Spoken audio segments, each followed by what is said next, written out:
Hello friends, welcome to literary saloon. Friends, आज की video में हम बात करने वाले हैं रीड लेवल 1 और लेवल 2 के इंग्लिश के पेपर में जो लैंग्वेज सेकंड है उसमें एक इम्पॉर्टेंट टॉपिक है एलिट्रेशन। ये और भी एग्ज़ाम्स में आता है जो इंग्लिश से रिलेटेड है। तो स्टार्ट करते हैं आज का वीडियो। ये इसमें हम सबसे पहले पढ़ेंगे एलिट्रेशन कहते किसको है, फिर उसके एग्जाम्पल्स के थ्रू हम उसको एनालाइज करेंगे कि कहाँ कहाँ एलिट्रेशन का यूज़ होता है, और उसके बाद में उसके रोल या फंक्शंस लिटरेचर में क्या होते हैं वो पढ़ेंगे। सबसे पहले है एलिट्रेशन की डेफिनेशन कि एलिट्रेशन कहते किसको हैं। तो देखिए, alliteration is a stylistic literary device identified by the repeated sound of initial consonant in a series of multiple words। Alliteration क्या होता है? एक लिटरेरी डिवाइस है जो स्टाइल करती है किसको? लैंग्वेज को। और इसको आइडेंटिफाई कैसे करते हैं? By the repeated sound of initial consonant, कि जो इनिशियल वर्ड होता है, इनिशियल यानी शुरुआत का जो शब्द होता है, मान लीजिए कम है तो कम का स्टार्टिंग वर्ड हो गया सी, ठीक है। तो इनिशियल कॉन्सोनेंट की साउंड को देखकर in a series of multiple words, कि एक में ही नहीं अलग अलग वर्ड में सेम साउंड होनी चाहिए, तब क्या होगा? अलिट्रेशन होगा। या फिर क्या होगा? और the repetition of same sounds, या फिर हो सकता है कि वर्ड वैसा ही नहीं हो लेकिन साउंड सेम हो, और of the same kinds of sounds at the beginning of the words और in stressed syllables of a phrase, कि एक लाइन है या एक फ्रेज है तो उसमें शुरू का जो शब्द होगा, ठीक है, एक वर्ड मानो कम है, ठीक है, क्राई है, तो उसमें सी सी दोनों में सी आ गया तो इट मीन्स वहाँ पे क्या होगा? अलिट्रेशन होगा। अब देखिए, अलिट्रेशन वर्ड आया कहाँ से है। Alliteration word is derive from Latin word. Latin का वर्ड है लेटिरा, उससे बना है, और इसका मीनिंग होता है लेटर्स ऑफ अल्फ़ाबेट, कि अल्फ़ाबेट के जो लेटर्स है उसको क्या बोलते हैं? अलिट्रेशन, ठीक है, जो बार बार रिपीटेशन होता है। तो यहाँ पे देखिए, आपको ये भी पूछ सकते हैं कि अलिट्रेशन वर्ड कहाँ से आया है, तो यहाँ पे आपको याद रखना है कि ये लैटिन से आया है। और हो सकता है आपको मीनिंग पूछ ले कि लेटिरा का मीनिंग क्या होता है, तो आपको लेटर्स ऑफ अल्फ़ाबेट ये याद रखना है, ठीक है। और एलिट्रेशन की डेफिनेशन आपने क्या देखी? एलिट्रेशन की डेफिनेशन ये है कि जो इनिशियल वर्ड होता है, मैं आपके लिए यहाँ पे लिख देती हूँ, मानो कम है, क्राई है, ठीक है, काऊ है, 3 वर्ड हो गए, इनमें इसमें भी सी, इसमें भी सी, इसमें सी। आगे देखते हैं एग्जाम्पल्स। देखिए, फर्स्ट एग्जाम्पल देखिए इसका, how high his honor holds his haughty heads. इसमें H H H H H H, repetition किसका है? एच का। ऐसे ही सेकंड देखिए, a load of learning, L का है, लम्बरिंग इन, और लास्ट में हिज हेड, तो यहाँ पे रिपीटेशन किसका हो गया? एल और एच का। और फिर लास्ट वाले में देखिए, थर्ड एग्जाम्पल में, he gives his harness bells a shake, और यहाँ पे क्या हो गया? एच एच एच का रिपीटेशन 3 टाइम्स हो गया। तो आपको आई होप समझ में आ गया होगा कि एलिट्रेशन कैसे आइडेंटिफाई करते हैं। आगे चलते हैं, एलिट्रेशन के रूल्स क्या होते हैं, ठीक है। देखिए, लिटरेचर में जब भी हम एलिट्रेशन का यूज़ करते हैं, एलिट्रेशन एक साउंड डिवाइस है। अगर आपसे ये क्वेश्चन पूछा जाए कि एलिट्रेशन कैसी डिवाइस है, तो ये साउंड डिवाइस है। और इसके रोल्स क्या क्या हैं वो देखते हैं। It provides a work with a musical rhythms. अब आपको यहाँ पे एक चीज़ समझनी है कि हिंदी में हम कई बार वर्ड्स यूज़ करते हैं या एक लाइन बोलते हैं, कुछ ऊँट ऊँचा, कुछ पूँछ ऊँची, ऐसा कुछ लाइन बोलते हैं, तो वो क्या होता है? उसमें रिदम यानी म्यूज़िकल इफ़ेक्ट क्रिएट होता है। तो वैसे ही अलिट्रेशन का भी यूज़ क्या है? म्यूज़िकल रिदम क्रिएट करना, एक पोएम में, एक लाइन में, या किसी भी पीस ऑफ आर्ट में, ठीक है। सेकेंड है, poem that use alliteration are read and recited with more interest and appeal, कि जिस पोएम में अलिट्रेशन होता है उसको रीड किया जाता है, पढ़ा जाता है, और रिसाइट गुनगुनाया जाता है। कैसे? इंटरेस्ट के साथ में और अपील के साथ में, मतलब चार्मिंग लगती है रीडर्स को पढ़ने में, बार बार उसमें रिदम क्रिएट होता है। आप म्यूज़िक सुनते हो तो आप क्यों सुनते हो? क्योंकि उसमें रिदम है, इसलिए आप म्यूज़िक सुनते हो। तो सेम चीज़ एलिट्रेशन का भी यूज़ यहाँ पे वही है। थर्ड देखिए, poem with alliteration can be easier to memorize, कि जो पोएम्स जिसमें एलिट्रेशन का यूज़ हुआ है वहाँ पे उनको याद करना क्या हो जाता है, और भी आसान हो जाता है। जैसे छोटे बच्चे होते हैं, उनको पोएम हम सिखाते हैं, बाबा ब्लैक शिप, तो उसमें बी का रिपीटेशन हो रहा है, तो उनको याद करना, म्यूजिकल रिदम क्रिएट करना, तो वो क्या है, उन बच्चों को अच्छा लगता है, इसलिए वो बार बार में पढ़ते हैं और उसको याद हो जाती है।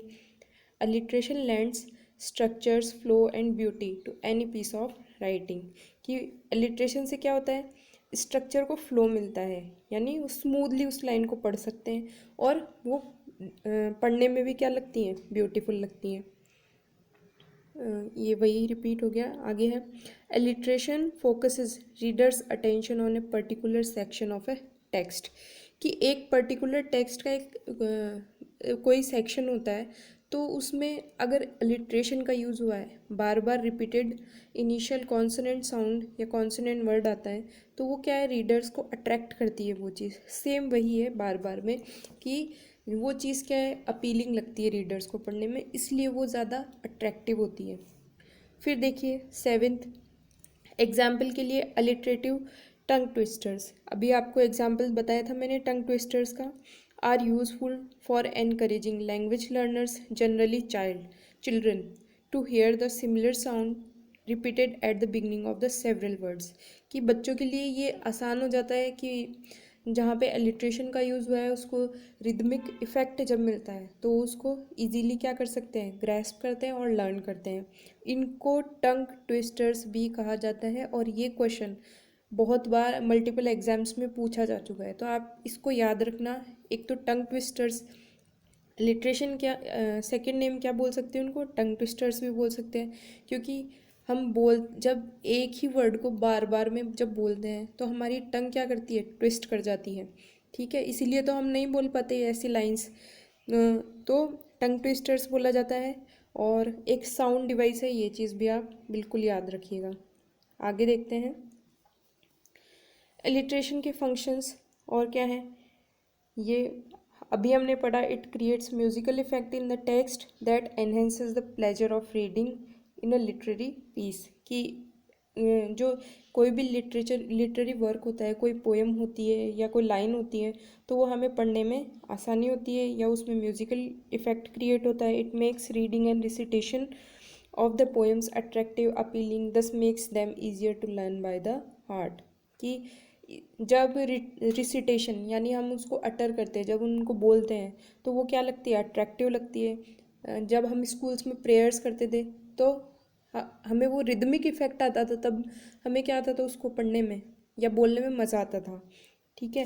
Furthermore it renders flow and beauty to a piece of writing, कि ये फ्लो क्रिएट करती है और एक राइटिंग में क्या करती है, ब्यूटी प्रोवाइड करती है। The function of alliteration in literature is to provide emphasis on a particular point, कि एलिट्रेशन का वर्क क्या है, आपसे फंक्शन पूछ ले कि एलिट्रेशन के फंक्शंस में नहीं है या कौन सा है, तो उसमें दे दे कि एलिट्रेशन का फंक्शन ये है या नहीं है, कि एक पर्टिकुलर पॉइंट पे वो क्या करता है, जोर डालना चाहता है, तो ये क्या है, ये करेक्ट हो जाएगा वहाँ पे, तो इस चीज़ को भी आप ध्यान रखिएगा। अब देखिए कुछ क्वेश्चंस हैं, तो आपने जितना अभी तक पढ़ा है उसके बेसिस पे अगर आप इन क्वेश्चंस को सॉल्व कर पाते हैं तो बिल्कुल आपका एक्यूरेसी पॉइंट सही हो जाएगा लेवल, और इसके बाहर से कई क्वेश्चन जाएगा नहीं, ठीक है। आपको पोएम दे देंगे, दोनों ही लेवल में पोएम दी जाती है, रीड लेवल 1 और लेवल 2 में। अगर आप पोएम दे दे और आपसे कोई लाइन दे के पूछ ले, या आपको पूरी पोएम में से ही पूछ ले कि एलिट्रेशन ढूंढिए और आपको 4 ऑप्शन दे दे, तो आप एलिट्रेशन ढूंढ पाते हो नहीं ढूंढ पाते हो, वो ये चीज़ चेक करते हैं। तो ये क्वेश्चन देखते हैं, the sound device known as alliteration involve which of the following, कि साउंड डिवाइस जिसको एलिट्रेशन के नाम से जानते हैं, इसमें कौन सा पॉइंट आता है, ठीक है। Rhythm at the end of the lines of a verse, कि एंड में आती है कि रिदम, नहीं, ये गलत है। Repetition of initial consonant sounds in stressed syllable, ये सही है। Repetition of final consonant sounds in a stressed syllable with different vowel sound. तो वॉवल साउंड की तो बात ही नहीं की हमने, तो ये गलत हो जाएगा। देखिए वो आपको कंफ्यूज जरूर करेगा यहाँ पे आपको वॉवल दे सकता है और कॉन्सोनेंट दे सकता है, तो आप बिल्कुल कंफ्यूज मत होना, ये बिल्कुल कॉन्सोनेंट ही होगा यहाँ पे। The use of a word whose sounds imitates its meaning, तो ये भी नहीं है, तो इसका राइट आंसर हो जाएगा बी। बी राइट है इसका। आगे सेकेंड क्वेश्चन देखते हैं। In young children's literature the this device is often used for easy readability and engagement. तो ये कौन सी डिवाइस है? तो अलिट्रेशन का यूज़ होता है, बाकी आपको आगे पढ़ाएंगे जब बताएंगे। फिर है question the line silent silky strings soundless songless is an example of what type of figurative language. तो ये बिल्कुल क्लियर है, एलिट्रेशन है। देखिए which genre below is most likely to employ alliteration, कि एलिट्रेशन का यूज़ इनमें से कौन सी चीज़ में सबसे ज़्यादा होता है? तो फिक्शन में होता है, पोइट्री में होता है या मिथ में होता है? तो देखिए एलिट्रेशन का यूज़ सबसे ज़्यादा पोइट्री में होता है हमेशा। आगे देखते हैं next question. What is alliteration? वही question same. Repetition of sounds at the beginning of the words, repetition of the sounds within the words, ये गलत है क्योंकि विद इन द वर्ड्स नहीं आएगा, बिगिनिंग ऑफ द वर्ड्स आएगा। Only vowel sound, तो vowel गलत है। Repetition of only consonant sound, तो कॉन्सोनेंट तो है लेकिन विद इन या बिगिनिंग कुछ भी नहीं दे रखा, तो ये गलत हो जाएगा और ए राइट है इसका, ए। फिर है यहाँ पे वन है, one examples of alliteration are also called, sorry यहाँ पे सम था, some examples of alliteration are also called, क्या बोलते हैं? टंग ट्विस्टर्स बोलते हैं।